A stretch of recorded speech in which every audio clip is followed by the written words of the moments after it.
Let me explain this all to you. A radio single, by definition, is a song that a record label attempts to convince an artist, you the consumer, want to hear. Usually, has something to do with fucking feeling sorry for yourself, feeling mad about who you are, puppy dogs, whatever. But there's a lot of money to be made. A lot of fucking scratch, you know, a lot of BMWs, a lot of fucking rims, you know? So the fuck, I like rims, I like BMWs, so fuck it, we'll write a love song, right? Be a big fucking crossover hit, why not? Everybody else does it. So we decided to sit down and apply ourselves, and this is what we came up with. This little ode to Amore right here, this song is called Lost.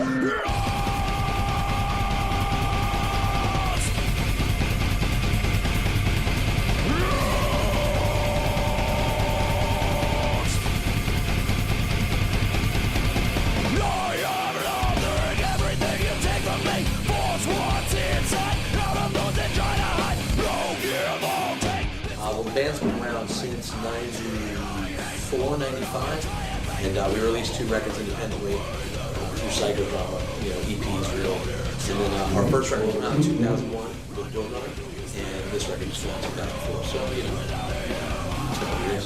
We had been Hinged for the whole time up until signing to Roadrunner, and once we had signed with Roadrunner, we realized that somebody owned the copyrights, so we couldn't use the name Hinge because the guy's like, I own this name, and it became very touchy. So we needed to change it, and initially we thought we could change it to Hinge AD. That wasn't good enough, so we decided to abandon it completely.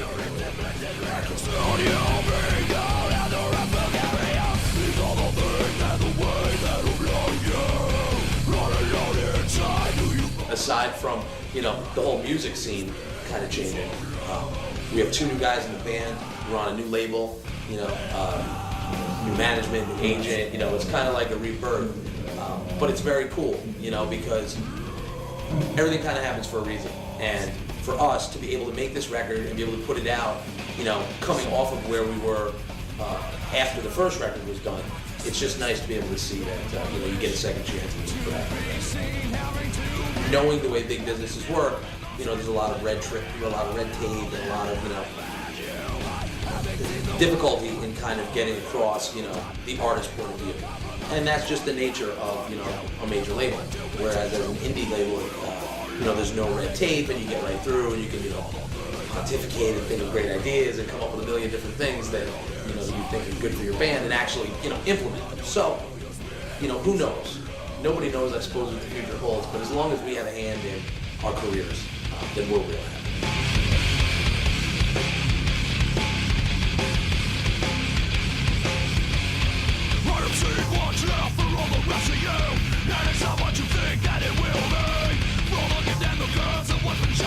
I think that if you look back, throughout the course of modern music, there have always been bands that have been successful at the DIY level, and it's really more about work ethic and ethos, more than anything else, really.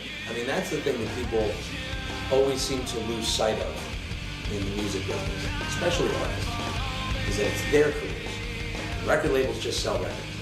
So you have to kind of have a long-term game plan, a long-term focus to really have that longevity in the music industry. You look at these guys like, Bruce Springsteen and, Elton John, and you just look at all these, career artists, that have been making music for 20, 30 years on a, global level. I mean, you see that there's a real dedication there that, transcends styles of music being popular and transcends managers and record labels and agents. And it's more about the artist and the musician being able to get that music out and being able to be themselves as artists. And that's the most important thing, I think. Just work hard, Adversity not only builds character, it reveals character. So you want to make sure that, when times are toughest, that you're working your hardest. And it's just, like I said, man, having success in the music industry is as easy as staying in it long enough to achieve it. It's all about diligence. It takes most bands 10 years to be an overnight success. So, as long as you have hard work and determination and belief and a good song, hopefully the rest follows soon.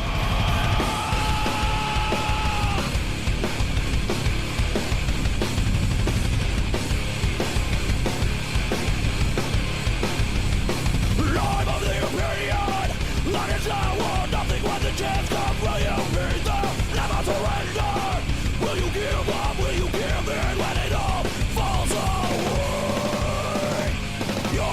mean, the record is influenced primarily, you know, I mean, where we've been in the last, you know, 2-3 years. And the music always kind of reflects the mood of the artist, I think. And, you know, we've definitely gone through a lot of, you know, band stuff and personal stuff, and you grow up and you write with other people, and you kind of evolve over time. You can never really write the same record twice. If you do, it's because you tried to. You know, just because you're different people by the time, you know, and life happens around you, and that's what influences. So, you know, when you come out and, you know, if you want to write a record, you have a vision and a focus, you just kind of do, you know, everything you can to make it as honest as possible.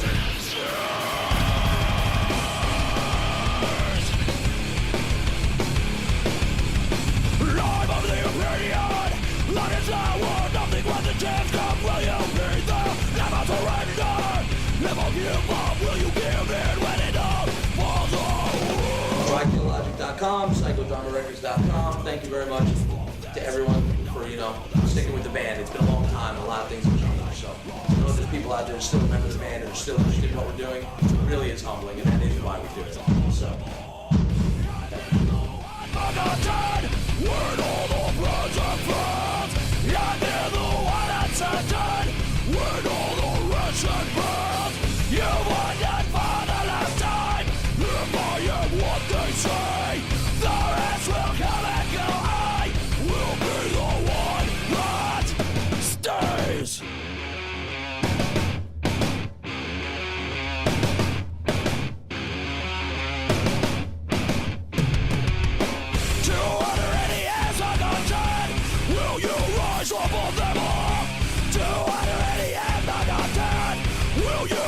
Up on the